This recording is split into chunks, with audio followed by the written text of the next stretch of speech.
Yes, sir. What's good, YouTube? It's your boy RegDolla. Welcome back to the College Hoops 2K23 Goated Legacy Series. And we were supposed to play Duke versus Texas, but I got some bad news. I'm afraid I got some bad news. The bull happened to me. I got bad luck, bro. I really just got bad luck. It's just crazy to me. It's always something. Always something that throws a wrench into the plans. So I'm over here. All right, so I'm playing the Duke and Texas game. A little story time real quick that happened early on. I was playing the Duke and Texas game. Everything was going good. We were about 10 minutes in. One of the Texas players dribbling the ball at the court. Once he get past half court, the thing just freezes. So I'm like, oh my God, nah, bro. Nah, like this can't happen. This can't happen. And what happened last year when I was playing this college hoops, it started randomly saying, like they can't read the disc and it might be scratching all that stuff. So I had to end the series. I had to like sim the rest of the season as quick as possible and try and save that and then just do like all that other stuff just to get the stats and everything. So basically that problem just basically came back. But like what I ended up cleaning the disc because I ain't play that because I ain't play college hoops like till like 2 months ago. I ended up cleaning it. Then it started working fine for a couple months. I tested it. I played a full game. Had no problems, no nothing. Then of course when I start this, it comes right back. So that's the bad news. I got a little better news for you though. We're gonna be.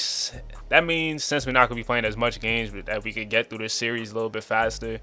Then I could get the attributes and everything, the tendencies, the big board and all that stuff out a little faster. So that's the good news. All right. So what I ended up doing is simming it all the way to basically the end of non-conference play. So we're in January right now, and basically wrapped up all the non-conference games. I think this might be the last week of non-conference ones. So what we're gonna do is take a look at the games and what happened, recap everything, take a look at the stats, and see where all the prospects are at on their season, basically about to go into conference play. But now we got to run it back and see what happened in that Duke and Texas game, because that really got me tight. Duke ended up winning the game by 3 points. They was missing Jay Anthony, but Ross Ingram, Reggie Mack, Montez Hendricks held it down. 15, 7, and 7 for Reggie Mack, 17 and 7 for Montez. And Jeremy Goodson was in a jail cell. Locked in hell in a cell, locked in a phone booth, whatever you want to call it. He got locked up. And credit goes to Primo Parker being the main assignment on him. Shout out to Primo for that. Then the next game Duke played, they ended up being Michigan. Michigan's off to a disappointing start to the season, 6 and 7. They have Jelani Austin. He had 12 points, 5 rebounds, 4 assists. Shea had 19, 12 and 11. I don't know what's going on with them, but it ain't my problem. It ain't my problem. They not clicking. I don't know what Juwan Howard got doing out there, but it's not working for them. Big disappointment for Michigan. Then the next game Duke played, facing an old rival, UNLV. Jay Anthony return game, had 10 assists in his first game back. I forgot what his injury was. 14 and 12 for Reggie Mack though. 21 for Montez Hendricks. Then the next game, Duke suffers their first loss to Texas Tech, who was unranked. And Reggie Mack ended up getting injured 7 minutes, breaking his toe. It's Kyrie Irving all over again. A Jersey guy goes to Duke and gets injured. Don't get me started on Duke and injuries, because my boy Dariq Whitehead goes to Duke and gets injured. It's the curse. It's a curse. 9 points for Reggie Mack in the first 7 minutes. He was in for a big game. He might have got 30 against this Texas Tech defense, but Texas Tech basically locking up everybody else while shutting out Duke and sneaking away with the victory. 21 and 11 for Tyrone Meekins. And then the upset of the upsets. Despite they lost Reggie Mack, but they lost to Townsend. Duke losing to Townsend is nasty. Jay Anthony, 0-7 from the field, did not step up at all. Even though he was passing good, but you got to score. Can't go 0-7. Then the following week they got Arizona. Jay Anthony, he had a week to look at social media, digest all that, and responded. 23 points, 6 rebounds, 11 assists, 3 steals. Going up against Danny Tyler on the other side. 17 for Danny Tyler. Also gave you 7 assists. So he didn't play bad. Jay Anthony just played that damn good. And then he also got contributions from the squad. Ross Ingram, he's stepping up. He might have to be a prospect. The way he playing. I don't know why I keep switching to different teams. Then Duke played in the tournament. They won the first one. I don't know what tournament this is, but it's no comp. Jay Anthony did his thing. 23 and 11 in the championship game against San Francisco.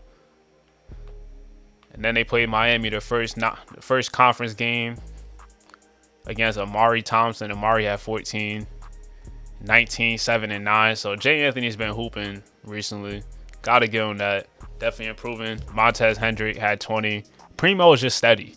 Just a really steady, good role player that just knows his role. Gonna play defense. Gonna cut. Do all the little things. He's not someone that you're gonna give him the ball, tell him to create a shot. That's why you got Jay Anthony. That's why you got Reggie Mack. They got so much length, so much talent. This Duke team, once they get Reggie Mack back, is about to be up. Then in the next week, dang, I know Reggie Mack is hurt that he can't play this game. This game was set for Reggie Mack to play in Jersey, even though he already played in a Prudential Center. When they played in that Legends Classic, Legacy Classic, whatever it's called, he got to play there. But they ended up playing Seton Hall, ended up winning 14 and 12 for Jay Anthony hooping.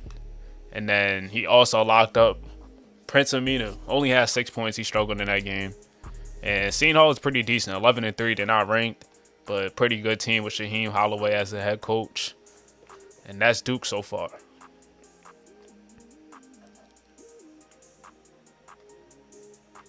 Let's see what UCLA been up to. 9 and 3. Jabari Mack 21. All right. Bad comp. They lost to UNC. Oh my God, I hate UNC so much, bro. F them. Now I'm about to curse. They not even worth it. 14 for Matt Adams. 22 for the freshman Dustin Day. The most talent UNC's had. Like I said, probably since 2012 when they had like Harrison Barnes, John Henson, Kendall Marshall. It was all like first round picks.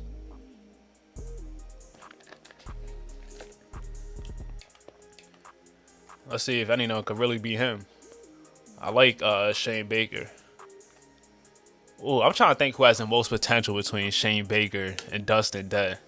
Dustin Day really athletic and could shoot it too. He averaged 15 in the season. Shane Baker, 6'10", 240. Good handle for his size. Surprised he's not getting more involved, but they got a good team. Matt Adams is killing. He averaging 19. They got a good squad. They ain't better than Duke though. They ain't no Duke though. Let's be clear with that. Ain't no Duke. UCLA lost to Alabama in this game. 38 points for 38 for Jabari Mack against Alabama. At one point they were ranked like the number 2 team. And went a little bit downhill for them right now at 23. But 38 as a freshman, Jabari just showing off that potential, averaging 20 in the game, 20 for the season so far. They ended up beating Memphis, and Memphis doing Memphis things, just being a disappointment. 21 and 7 for Dustin Williams. And then against Missouri State, they ended up winning this game. Jabari Mack struggled. 19 and 19 for Dustin Williams. Then on the other side, Wendell Richardson, one of the best mid-major guys, had 10 points, 9 rebounds, 4 assists, and 3 steals. Didn't shoot too well from the field, but look out for him. Then in a little mini tournament, the big 3 shines bright. All 4 of them, all 3. I said all 4 of them. I dumbass. All 3 of them scoring at least 20. Then in a championship game, Jabari led the way with 23. But Dustin Williams been hooping too. Then who else they played? Alcorn State, blowout. Galil Goodrich, 26 in the game for him. They lost to Michigan State. Michigan State, 9-3, they're unranked. 23 for him. Tyson Dawkins, 14-4, one of the best shot blockers and rim protectors in the country. T-Dawk, we like to call him.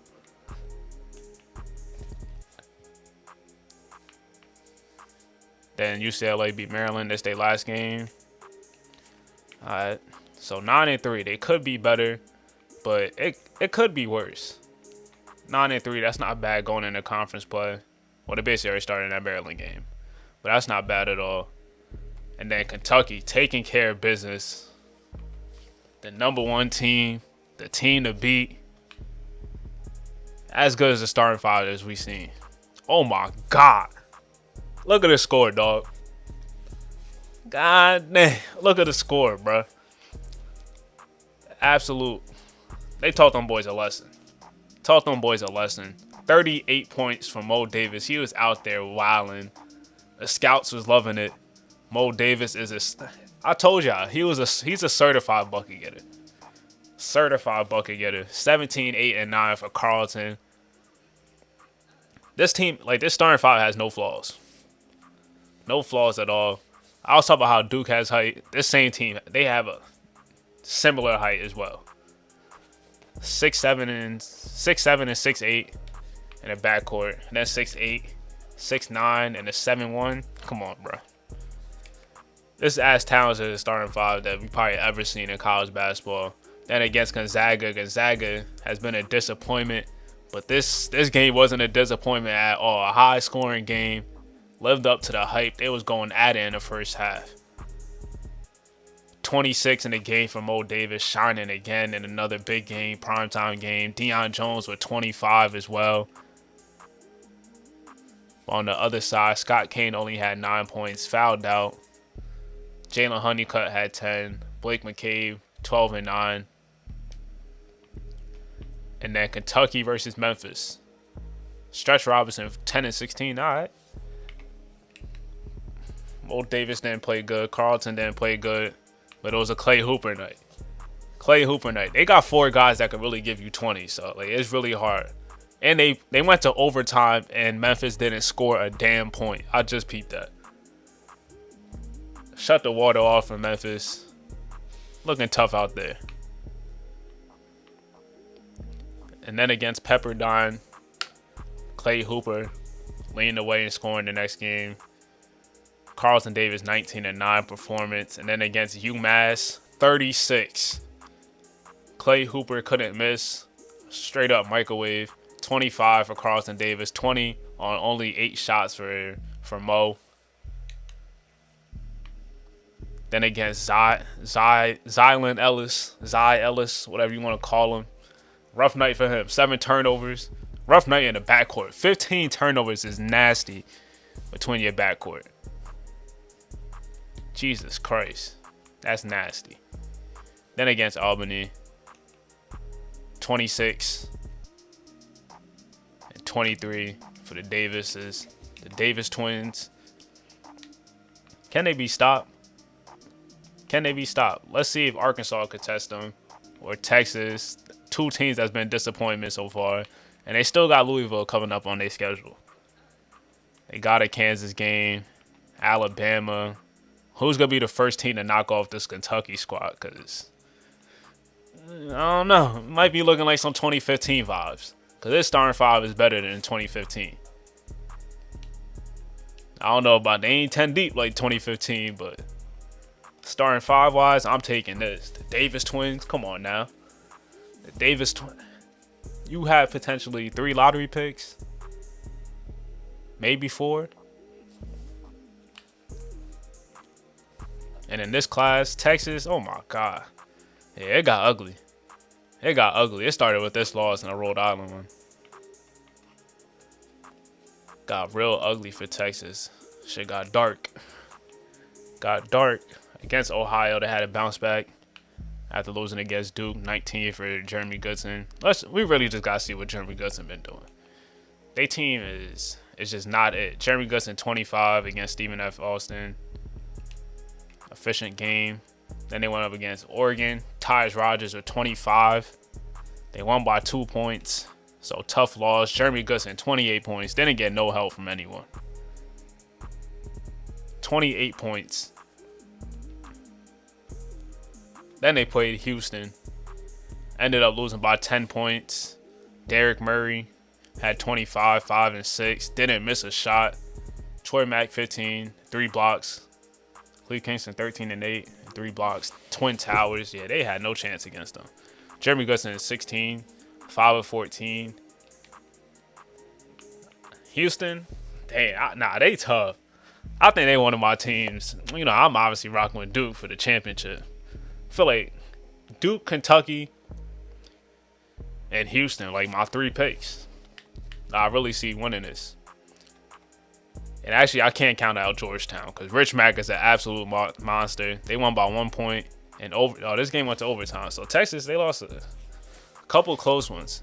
Rich Mack, got to give credit to Texas on the defense. Ended up being 6 of 20, 15 of 13, had 5 blocks. Overall, he's just been dominant, though.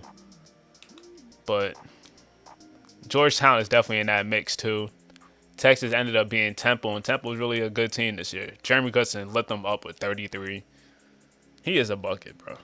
Athletic slasher. Gets a basket, rise over you. And as you could tell, he is a volume scorer. So that's the schedule for them. Let's take a look at the stats around. We could briefly run through this. Let's start off in the ACC. Reggie Mack averaging 19 points, 8.5 rebounds, 6.5 assists. Jay Anthony, 13 points, 4 rebounds, 9 assists. I think he should, if Duke ends up winning the national championship, he got to be wants to win the national championship, he got to at least be the second leading scorer. I like Montez Hendricks, but there's still more that you want from, they're at their best when Jay Anthony is also scoring. At least probably like 14, 15. Trayvon Moore, 14. Oliver Ali, struggling a little bit. 10 points per game. Well, not struggling. Just not going crazy. Austin Mack averaging 17, 5 and 5. For Louisville.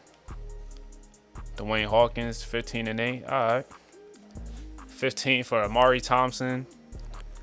And North Carolina, Matt Adams probably might be one of the. He's top 3 in the ACC probably.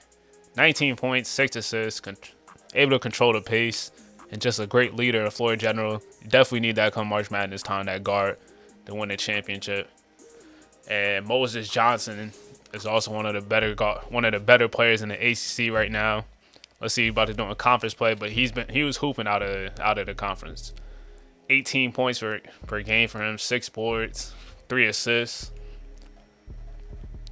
Having a big year for him. Then we can look at the Big East. Deshaun Ross, I think I saw that he was injured before. Only averaging 13, so just not looking the same. Jalil Iverson, he went to the ball to get his shots off, and that's what he's definitely doing. Averaging 19 a game, though. He is a bucket.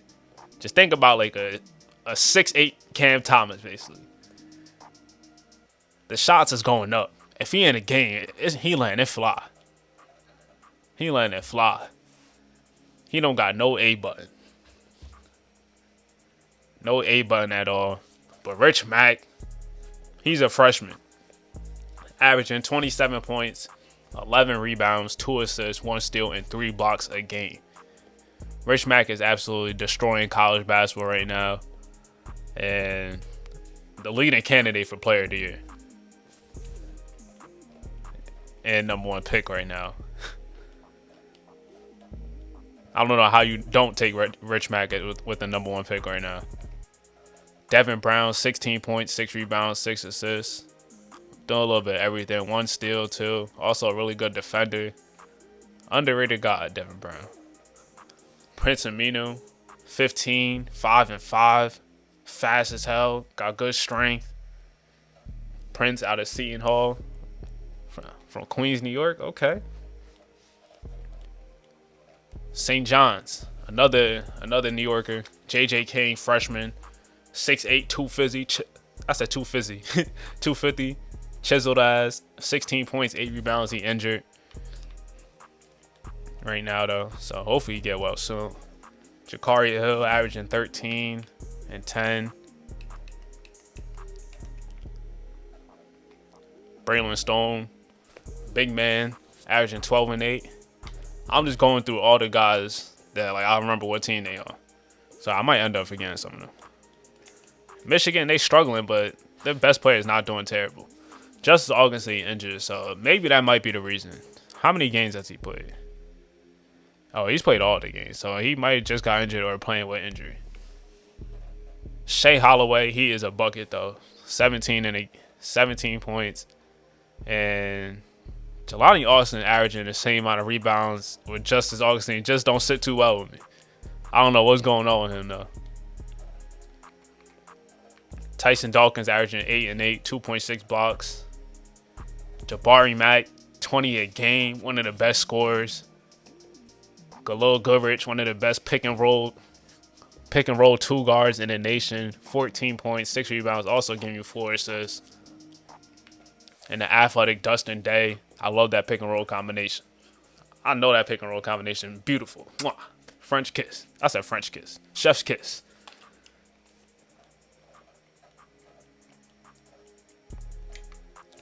Big 12. What we got? Terrell Miles averaging 16 and 7.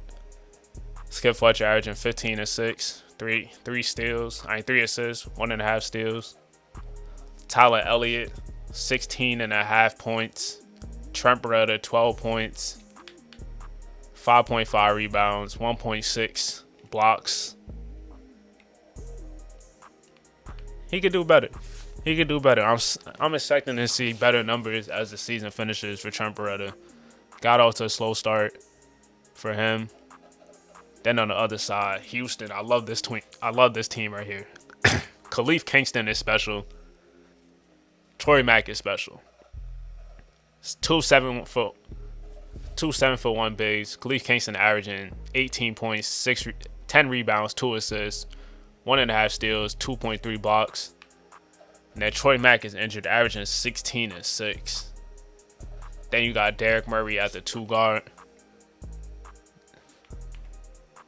I'm telling you, man, this Houston squad, I think they about to make a deep run. They never had two. This is the most talented freshman that Kelvin Sampson ever coached. For sure. Hands down.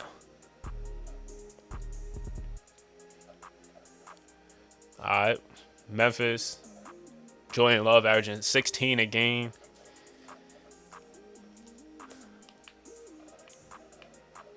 Eddie Houston, all right. Tyrone Meekins. Pac-12. Danny Tyler out here getting to a bucket. That's what he's all about. 24, one of the best shooters, snipers. Let's see what he's shooting. 49 and 47, scorching hot. Damn. Is he the best point guard in the country? Might be the best point guard in the country. Putting up better numbers than Austin Mack, Jay Anthony, basically every other point guard that we've seen. And then Tyus Rogers, another one that's out here balling in the West Coast, basically averaging 20 a game, 6 assists. Out here hooping. Shout out to the lefty Tyus Rogers, man. Then Gonzaga got Scott Kane. Why is everybody injured? And there's like no settings to like even like. There's always injuries in this. I don't know. Scott Kane's averaging 21 though. Out here hooping in the West Coast too. Jalen Honeycutt. Best shooting wing duos I think we probably ever seen in college basketball. I'm not gonna hold you. This is OD. Then they got Blake McCabe averaging 14 and 10.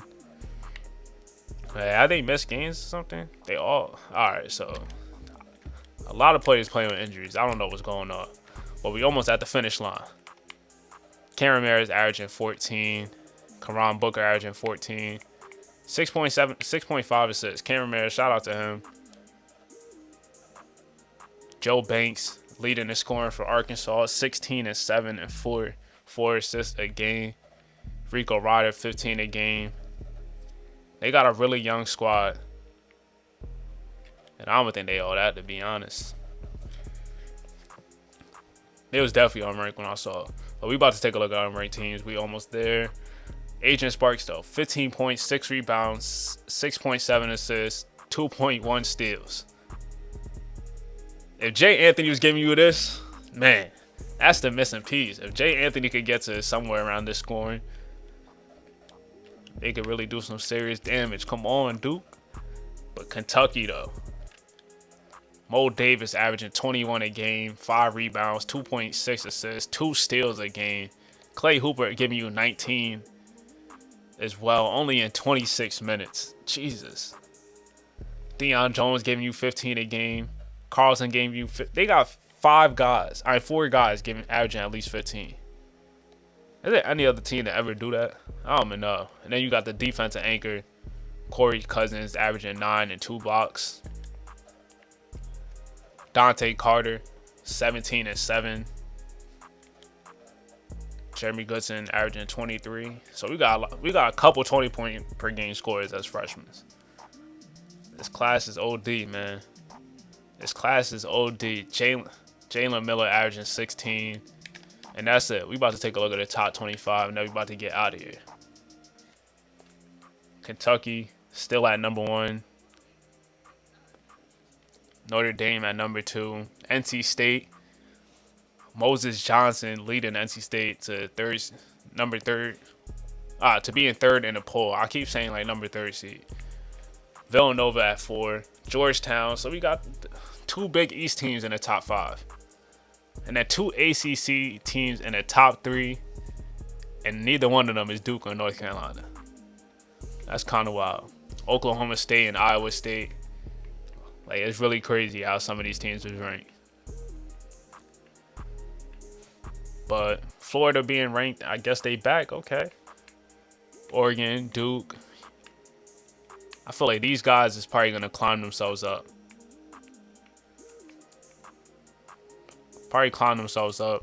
LSU. Alright. UCLA. Arizona. Okay. Take a look at the leaders. Rich Mack is leading in scoring.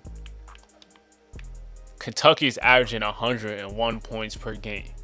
This has to be the best offensive team in college basketball history. I don't think I've ever seen a team average 101 points per game. In college, like, who's going to stop that? How much times teams don't even get 100 in a season. But averaging that per game, that's damn near impossible to stop. And they only giving up 67.7. Who's going to stop this Kentucky team? That's going to be interesting to see. It's your boy RegDolla. If y'all made it this far, hit the like button, hit the subscribe button. And I'll see y'all in the next one. Stay goated.